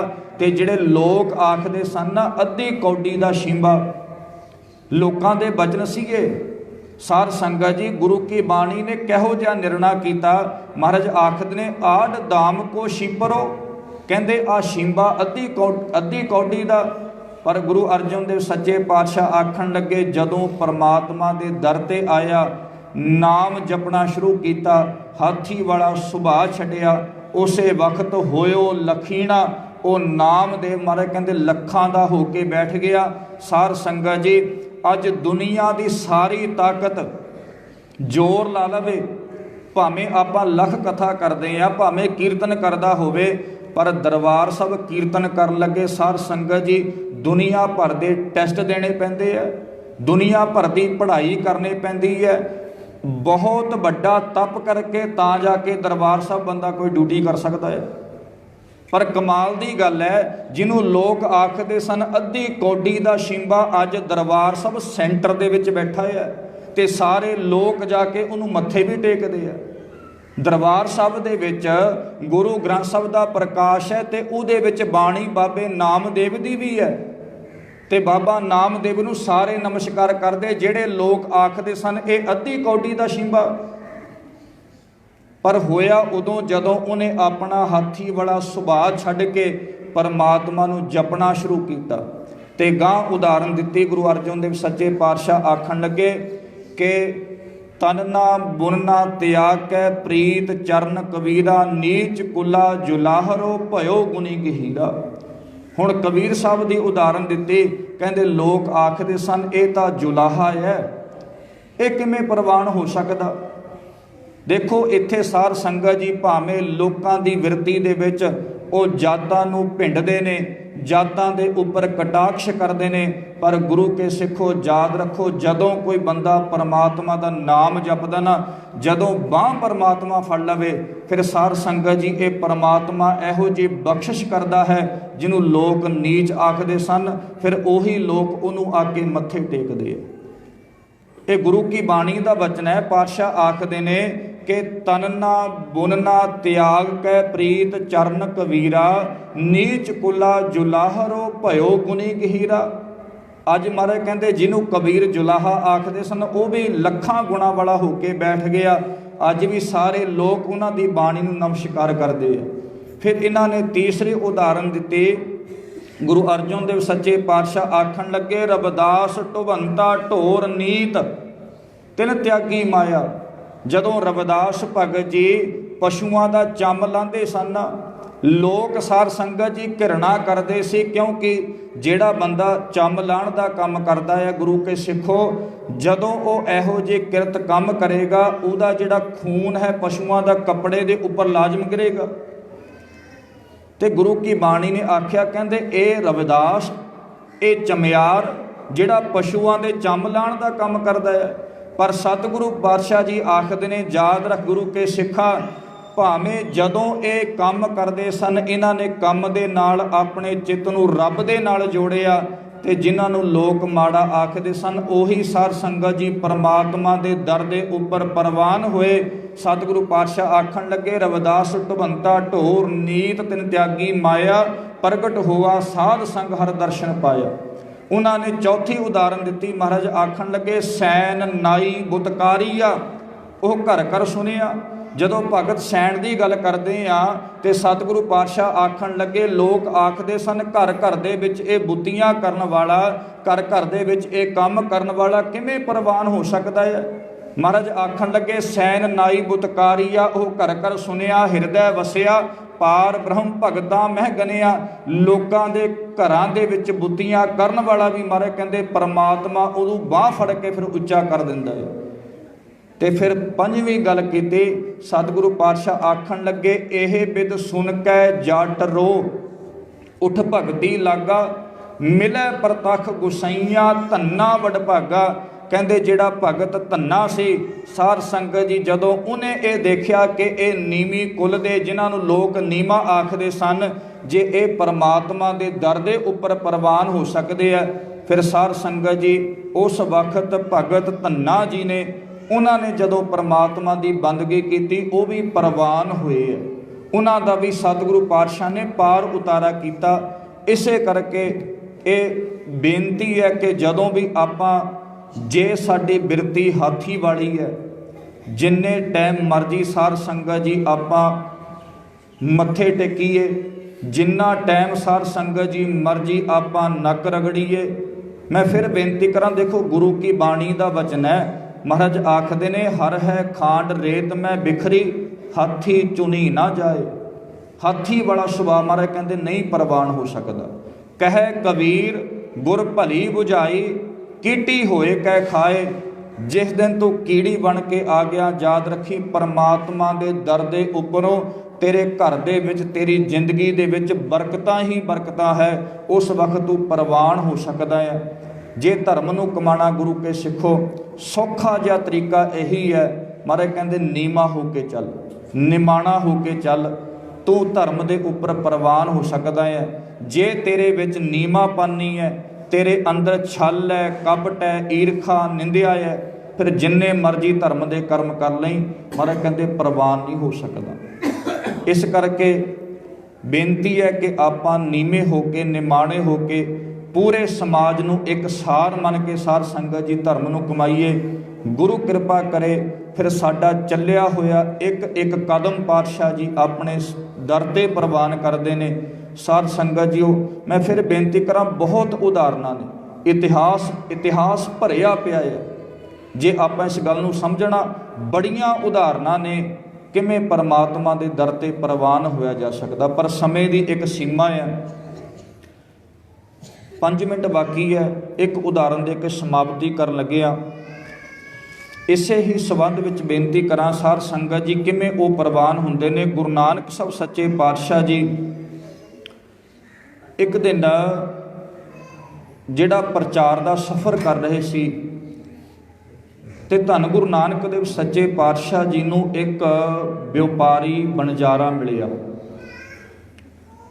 ते जदों वो गुरु पातशाह नूं मिलिया ते उस वक्त उन्हें सतगुरु जी नूं देख के ना नमस्कार कीती गुरु नानक देव सच्चे पातशाह नूं।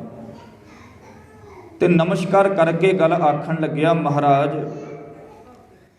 बई मैं भी धर्म कमाना चाहता, मैं भी इस देही नूं सफल करना चाहता, पर करा कि मेरे कोल काम बहुत है। तो जे मैं काम छड्डदा बच्चे भुखे मरदे ने, तो जे मैं काम करदा तो मैं धर्म तो पिछे हटदा हाँ। फिर गुरु नानक साहब सच्चे पातशाह नूं आखण लग्या, कोई मैनूं इहो जिहा तरीका, कोई सलाह दसो जिहदे नाल मैं प्रवान हो जावां। फिर गुरु नानक साहब सच्चे पातशाह ने उन्होंने पुछना किया कि एक काम कर, पहला दस तू काम की करदा है। तो सतगुरु पातशाह नूं आखण लग्या, महाराज भी मैं लोगों के घरां दे विच समान बेचदा, मैं बनजारा हाँ, समान बेचदा हाँ। तो सतगुरु गुरु पातशाह जी आखण लगे कि जिहड़ा समान बेचदा वो तू किस तरह बेचदा है। तो पातशाह नूं आखण लग्या, महाराज आ मेरे गड्डे दे उपर लोगों के घरां दा लोड़ दा समान है। किसी नूं हल्दी, लूण, मिर्च, कोई इहो जी चीज़ चाहिदी है, तो जिवें चाहिदी मैं बट्टियां दे नाल तोल के दे दिंदा हाँ। तो धन गुरु नानक देव सच्चे पातशाह आखण लगे कि जिहड़े तेरे बट्टे है, ये है तो बहुत बड़े, बड़े तो भाव सार संगत जी पुराने समय दे विच ना उस वक्त जिहड़ा बंदा समान खरीददा सी, उन्हें समान खरीदण लगे ये नहीं है कि किलो 2 किलो लेना है। उस वक्त वो समान खरीदिया जाता सी कि जिहड़ा शेर है, सार संगत जी भाव के बहुत वड्डी गिणती में समान लोग खरीदते सन, जिमें अज क्वांटलों की गल कर सकते हैं। तो धन गुरु नानक देव सच्चे पातशाह आखण लगे भी जिन्ने भी तैनूं लोग मिलते हैं वो सारे अमीर है, सारे लोग तेरे कोलों बहुत ज़्यादा समान खरीदते हैं। तो सतगुरु गुरु पातशाह नूं आखण लग्या, नहीं महाराज कुछ परिवार गरीबी है, जिन्होंने थोड़े समान की जरूरत होंदी है। फिर गुरु नानक साहब सच्चे पातशाह आखण लगे कि उन्होंने समान तो किस तरह बेचदा है। तो सार संगत जी उस बंदे ने ना अपने एक किस्से दे विचों छोटे छोटे बट्टे कड्ढे, ते बट्टे कढ़ के गुरु नानक देव सच्चे पातशाह जी नूं दिखाए। तो गुरु नानक देव सच्चे पातशाह आखण लगे कि आ बट्टे किवें? तो आखण लग्या, महाराज ये बट्टे छोटे है, तो इन्हां दे नाल मैं वो समान दिंदा जिन्हों थोड़े समान की जरूरत होंदी है। तो गुरु नानक साहब सच्चे पातशाह आखण लगे, फिर इन्हों तू उन्हां दे विच काते रखिया, अलग क्यों, अपने नाल संभाल के क्यों रखिया है। सतगुरु पातशाह नूं आखण लग्या, महाराज छोटे बहुत है, जे मैं उन्हां दे विच रख दे डर लगदा किते समान तोलन लग्या ये नाले ना चले जा, इस करके मैं इन्हों संभाल के अलग रखिया। जिमें किसी नूं थोड़ी चीज़ की जरूरत होंदी मैं इन्हां दे नाल तोल के दे सकदा हाँ। तो गुरु नानक देव सच्चे पातशाह आखण लगे, तेरे लिए यही उपदेश सी। वो बड़ा हैरान होया, सारियां गल्लां मेरे तो पुछ लईआं, सारियां गल्लां मैं दसदा रहा, ਗੁਰੂ ਨਾਨਕ ਦੇਵ ਸੱਚੇ ਪਾਤਸ਼ਾਹ ਤੁਸੀਂ ਆਖਣ ਲੱਗੇ ਤੇਰੇ ਲਈ ਇਹੀ ਉਪਦੇਸ਼ ਸੀ। ਤੇ ਪਾਤਸ਼ਾਹ ਜੀ ਆਖਣ ਲੱਗੇ ਜਿਵੇਂ ਆ ਛੋਟੇ ਵੱਡੇ ਤੈਂ ਆਪਣੇ ਨਾਲ ਸੰਭਾਲ ਕੇ ਰੱਖੇ ਸੀ ਨਾ, ਜਿਵੇਂ ਤੂੰ ਇਹਨਾਂ ਨੂੰ ਆਪਣੇ ਕੀਸੇ ਦੇ ਵਿੱਚ ਪਾ ਕੇ ਰੱਖਿਆ ਕਿ ਕਿਤੇ ਇਹ ਗੁਆਚ ਨਾ ਜਾਣ, ਕਿਤੇ ਇਹ ਦੂਰ ਨਾ ਚਲੇ ਜਾਣ। ਧੰਨ ਗੁਰੂ ਨਾਨਕ ਦੇਵ ਸੱਚੇ ਪਾਤਸ਼ਾਹ ਆਖਣ ਲੱਗੇ ਜਿੰਨਾ ਟਾਈਮ ਤੂੰ ਛੋਟਾ ਹੋ ਕੇ ਰਹੇਗਾ, ਜਿੰਨਾ ਟਾਈਮ ਤੂੰ ਨਿਮਾਣਾ ਬਣ ਕੇ ਰਹੇਗਾ, ਜਿੰਨਾ ਟਾਈਮ ਤੇਰੀ ਬਿਰਤੀ ਕੀੜੀ ਵਾਲੀ ਰਹੇਗੀ, ਉਨਾ ਟਾਈਮ ਤੈਨੂੰ ਪਰਮਾਤਮਾ ਸਾਂਭ ਕੇ ਰੱਖੇਗਾ, ਆਪਣੇ ਨਾਲ ਲਾ ਕੇ ਰੱਖੇਗਾ। ਜਿਸ ਵਕਤ ਤੇਰਾ ਸੁਭਾਅ ਬੜੇ ਵੱਡਿਆਂ ਵਾਲਾ ਹੋ ਗਿਆ, ਉਸੇ ਵਕਤ ਰੱਬ ਨੇ ਤੈਨੂੰ ਅਲੱਗ ਕਰਕੇ ਰੱਖ ਦੇਣਾ ਹੈ। ਸਾਧ ਸੰਗਤ ਜੀ, ਇਸੇ ਕਰਕੇ ਜੇ ਸਾਡੀ ਬਿਰਤੀ, ਜੇ ਸਾਡਾ ਸੁਭਾਅ ਇੱਕ ਨਿਮਾਣਾ ਹੈ ਤੇ ਸਤਿਗੁਰੂ ਪਾਤਸ਼ਾਹ ਜੀ ਆਖਦੇ ਨੇ ਪ੍ਰਵਾਨ ਹੋ ਸਕਦਾ। ਯਤਨ ਕਰੀਏ ਗੁਰੂ ਕੇ ਸਿੱਖੋ, ਆਪਾਂ ਆਪਣੇ ਸੁਭਾਅ ਨੂੰ ਨੀਵਾਂਪਨ ਰੱਖ ਕੇ ਨਾ, ਛਲ ਕਪਟ ਦੂਰ ਕਰਕੇ ਗੁਰੂ ਦੇ ਮਾਰਗ ਦੇ ਉੱਪਰ ਤੁਰੀਏ, ਧਰਮ ਨੂੰ ਕਮਾਈਏ, ਤਾਂ ਜਾ ਕੇ ਸਤਿਗੁਰੂ ਗੁਰੂ ਪਾਤਸ਼ਾਹ ਸਾਨੂੰ ਪ੍ਰਵਾਨ ਕਰ ਸਕਣ। ਸਾਧ ਸੰਗਤ ਜੀ, ਇੰਨੀ ਕੁ ਬੇਨਤੀ ਆਪ ਜੀ ਨੇ ਪ੍ਰਵਾਨ ਕਰਨੀ। ਤੇ ਜਿੰਨਾ ਕੁ ਪਰਿਵਾਰ ਵੱਲੋਂ ਜਿਹੜਾ ਸਮਾਂ ਦਿੱਤਾ ਗਿਆ ਸੀ ਉਹ ਸਮਾਪਤ ਹੈ। ਤੇ ਆਪ ਸਾਰੇ ਸੰਗਤ ਦੇ ਚਰਨਾਂ ਵਿੱਚ ਬੇਨਤੀ ਹੈ ਕਿ ਆਪ ਜੀ ਧਰਮ ਨੂੰ ਕਮਾ ਰਹੇ ਨੀਵੇਂ ਹੋ ਕੇ ਸਾਧ ਸੰਗਤ ਜੀ ਆਪਾਂ ਧਰਮ ਦੇ ਮਾਰਗ ਦੇ ਉੱਪਰ ਤਰੀਏ। ਪਾਤਸ਼ਾਹ ਰਹਿਮਤ ਕਰਨ, ਸਭਨਾਂ ਦੀ ਜਿਹੜੀ ਝੋਲੀ ਹੈ ਖੁਸ਼ੀਆਂ ਦੇ ਨਾਲ ਭਰਨ, ਸਾਰੇ ਪਰਿਵਾਰਾਂ ਵਿੱਚ ਏਕਤਾ, ਇਤਫਾਕ, ਸੰਤੋਖ, ਪਿਆਰ ਬਖਸ਼ਿਸ਼ ਕਰਨ। ਇੱਕ ਜ਼ਰੂਰੀ ਮੇਰੀ ਬੇਨਤੀ ਹੋਰ ਹੈ, ਆਪਾਂ ਨੂੰ ਪਤਾ ਹੈ ਕਿ ਇਸ ਵਕਤ ਜਿਹੜਾ ਆ ਸਮਾਂ ਚੱਲ ਰਿਹਾ ਨਾ, ਕਿੰਨੇ ਕੁ ਸਾਡੇ ਬਜ਼ੁਰਗ, ਕਿੰਨੇ ਕੁ ਸਾਧ ਸੰਗਤ ਜੀ ਉਹ ਸਿਆਣੇ ਲੋਕ ਜਿਹੜੇ ਅੱਜ ਵੀ ਸੰਘਰਸ਼ ਵਾਸਤੇ ਦਿੱਲੀ ਬੈਠੇ ਹੋਏ ਨੇ। ਮੇਰੀ ਹੱਥ ਜੋੜ ਬੇਨਤੀ ਹੈ, ਤੁਸੀਂ ਕਿਸੇ ਵੀ ਧਰਮ ਨੂੰ ਮੰਨਦੇ, ਸਾਨੂੰ ਇਹ ਨਹੀਂ ਹੈ ਕੋਈ ਬੰਦਾ ਮੰਦਿਰ ਵਿੱਚ ਜਾਂਦਾ, ਕੋਈ ਬੰਦਾ ਕਿਤੇ ਜਾਂਦਾ, ਇਹਦਾ ਸਾਨੂੰ ਕੋਈ ਸਾਧ ਸੰਗਤ ਜੀ ਇਹੋ ਜਿਹਾ ਨਹੀਂ ਹੈ। ਜਿੱਥੇ ਵੀ ਜਾਂਦੇ ਨਾ, ਘਰ ਦੇ ਵਿੱਚ ਵੀ ਪੂਜਾ ਕਰਦੇ, ਇੱਕ ਰੱਬ ਦੇ ਅੱਗੇ ਜ਼ਰੂਰ ਬੇਨਤੀ ਕਰੋ, ਸੱਚੇ ਪਾਤਸ਼ਾਹ ਆ ਜਿਹੜਾ ਸੰਘਰਸ਼ ਹੈ ਨਾ, ਇਹਦੇ ਵਿੱਚੋਂ ਸਫਲਤਾ ਮਿਲ ਜਾਵੇ, ਇਹਦੇ ਵਿੱਚੋਂ ਆਪਾਂ ਸਫਲ ਹੋ ਸਕੀਏ। ਇੱਕ ਸੰਘਰਸ਼ ਪਹਿਲਾਂ ਹੋਇਆ ਸੀ ਤਕਰੀਬਨ ਸਾਧ ਸੰਗਤ ਜੀ, ਉਹ 1900 ਮੇਰੇ ਖਿਆਲ ਦੇ ਨਾਲ 17 ਦੀ ਗੱਲ ਹੈ। ਇੱਕ ਸੰਘਰਸ਼ ਪਹਿਲਾਂ ਹੋਇਆ ਸੀ, ਉਸ ਵਕਤ ਵੀ ਬੜੀ ਜੱਦੋ ਜਹਿਦ ਕਰਕੇ ਉਹ ਸੰਘਰਸ਼ 9 ਮਹੀਨੇ ਚੱਲਿਆ ਸੀ। 9 ਮਹੀਨੇ ਉਹ ਸੰਘਰਸ਼ ਚੱਲ ਕੇ ਤਾਂ ਜਾ ਕੇ ਸਿਰੇ ਲੱਗਿਆ ਸੀ। ਤੇ ਅੱਜ ਵੀ ਹਾਲ ਵੈਸੇ ਉੱਦਾਂ ਦਾ ਹੀ ਹੈ। ਸਾਰੇ ਅਰਦਾਸ ਬੇਨਤੀ ਕਰੋ ਆਪਾਂ ਸਾਰੇ ਸਫਲ ਹੋ ਸਕੀਏ। ਸੋ ਸਾਧ ਸੰਗਤ ਜੀ ਭੁੱਲ ਚੁੱਕ ਦੀ ਖਿਮਾ ਕਰਨੀ। ਬੁਲਾਓ ਜੀ ਫਤਿਹ। ਵਾਹਿਗੁਰੂ ਜੀ ਕਾ ਖਾਲਸਾ, ਵਾਹਿਗੁਰੂ ਜੀ ਕੀ ਫਤਿਹ। ਹਾਂਜੀ, ਸੋ ਗੁਰਦੁਆਰਾ ਦੀ ਪ੍ਰਬੰਧਕ ਕਮੇਟੀ ਵੱਲੋਂ ਇਹ ਬੇਨਤੀ ਹੈ ਕਿ ਜਿਹੜੇ ਗੁਰਮੁਖ ਪਰਿਵਾਰ ਗੁਰੂ ਘਰ ਵਿਖੇ ਅਖੰਡ ਪਾਠ ਦੀ ਸੇਵਾ ਕਰਾਉਂਦੇ ਨੇ, ਉਹਨਾਂ ਨੂੰ ਜਿਹੜਾ ਗੁਰੂ ਘਰ ਵੱਲੋਂ ਸਰੂਪਾਂ ਦੀ ਬਖਸ਼ਿਸ਼ ਹੋਣੀ ਹੈ। ਸੋ ਬੇਨਤੀ ਹੈ ਸਰਦਾਰ ਲਖਵਿੰਦਰ ਸਿੰਘ ਉਹਨਾਂ ਨੂੰ ਆਪਣਾ